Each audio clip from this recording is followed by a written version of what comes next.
औरंगजेब था तब हिंदू खतरे में नहीं था, तो जब हमारा राष्ट्रपति हिंदू, प्रधानमंत्री हिंदू, का नाम है कि चीफ जस्टिस हिंदू, तो फिर भारत के क्यों खतरे में रहेगा? ये कहिए कि आरएसएस और बीजेपी खतरे में है, क्योंकि ये इनका भारत का अमृतकाल है, भारत की जनमानस का अमृतकाल न चलकर बीजेपी और आरएसएस का अमृतकाल चल रहा है।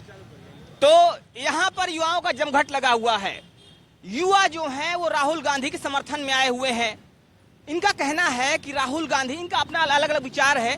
आइए जानते हैं कि इनका विचार राहुल गांधी को लेकर क्या है और राहुल गांधी को लेकर क्या सोचते हैं। आप यहाँ यात्रा पर आए हुए हैं, राहुल गांधी की जो भारत जोड़ो यात्रा है, आपने टी शर्ट भी पहन रखी है, क्या उद्देश्य है इसका और कौन सी ऐसी बात है जिससे आप बड़ा प्रभावित हैं? हम इसलिए प्रभावित हैं क्योंकि हम लोग आनंद भवन से हैं और भारत के नागरिक हैं, एक युवा बच्चे हैं। हम लोग को सिर्फ और सिर्फ रोजगार चाहिए। जो पढ़े लिखे हैं उनको नौकरी चाहिए, और भी जो लोग हैं उनको हर चीज चाहिए। तो रोजगार की आप बात कर रहे हैं। रोजगार के मामले में अगर बात की जाए तो मोदी जी भी कहते हैं कि रोजगार तो हम दे ही रहे हैं, 2 करोड़ रोजगार हर साल दे रहे हैं। 2 करोड़ रोजगार दिए होते तो 18 करोड़ रोजगार हो गया। भाइयों बहनों, 2014 के पहले पेट्रोल का दाम कितना था? भाइयों बहनों बताइए ना यार, बता रहे हैं आराम से। 2014 के पहले पेट्रोल का दाम कितना था भाइयों बहनों? 2 करोड़ रोजगार दिए आप आगे आ जाइए। तो आज 18 करोड़ रोजगार हो गया होता। तो ये सबको पता है कि सरकारी नौकरी नहीं मिलेगी, लेकिन आज डबल इंजन की सरकार, ये लीक इंजन की सरकार हो गई है। आयोग का पेपर, हर पेपर लीक होता है। इतना गैस नहीं लीक होता है जितना पेपर लीक हो रहा है। तो डबल इंजन की सरकार किस काम की है? तो युवाओं का आरोप है कि डबल इंजन की सरकार है और पेपर लीक हो रहा है, इसलिए कह रहे हैं कि ये लीक इंजन की सरकार। क्या कहेंगे? मैं ये कहना चाहता हूँ, सरकार कोई भी हो, जो भी लोग हैं, सरकार राजनीति है, वो अपना सिस्टम खेलेगी।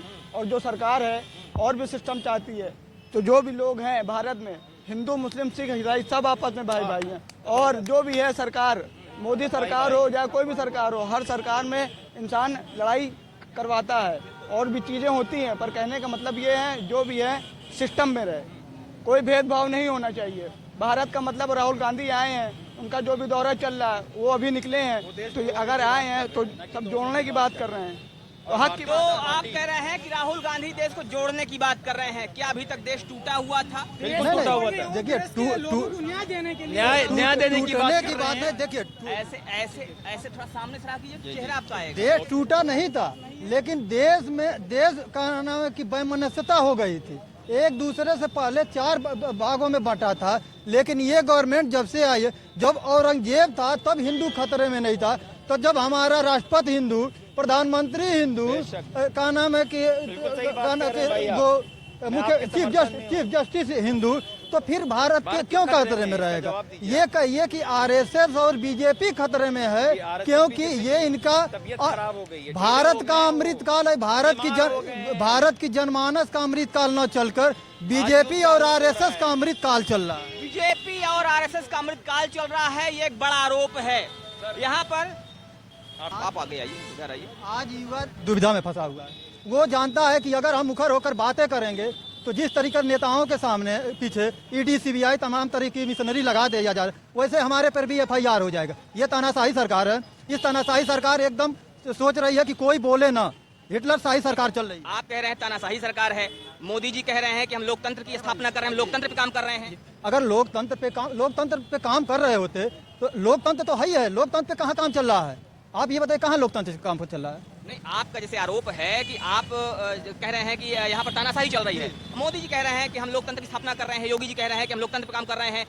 उन्होंने एक आरोप भी लगाया था कि ये एक पार्टी की सरकार नहीं है, ये जनता की सरकार है। 145 करोड़। इनसे सर भाई, बड़े भाई से पूछिए, मेरे बड़े भाई लग रहे हैं, इनसे ये पूछिए, कतर में जो 8 लोग रिहा हुए हैं उनके बारे में अब ये क्या सोच रहे हैं? कतर में 8 लोग जो रिहा हुए, जिनको फांसी हो गई थी, अब इनका कहना है कि जो वो लोग रिहा हुए कहीं ना कहीं सरकार के प्रयास से हुआ। किसी भी प्रधानमंत्री, आज पंडित नेहरू से लेकर आज तक हर प्रधानमंत्री का एक एरा आया है, कुछ काम अच्छा हुआ, कुछ काम बुरा हुआ।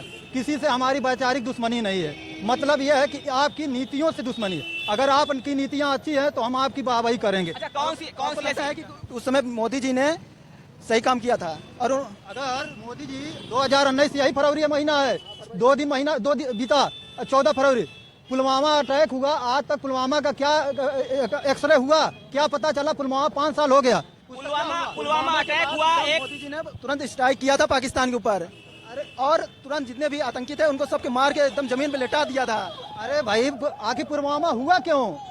फेलियर है? अच्छा, पुलवामा में 370 होने की वजह से हुआ था। 370 है क्या? आप बताइए 370। 370 एक ऐसी बीमारी है जो नेहरू जी के द्वारा दी गई थी भारत को। तो यहाँ पे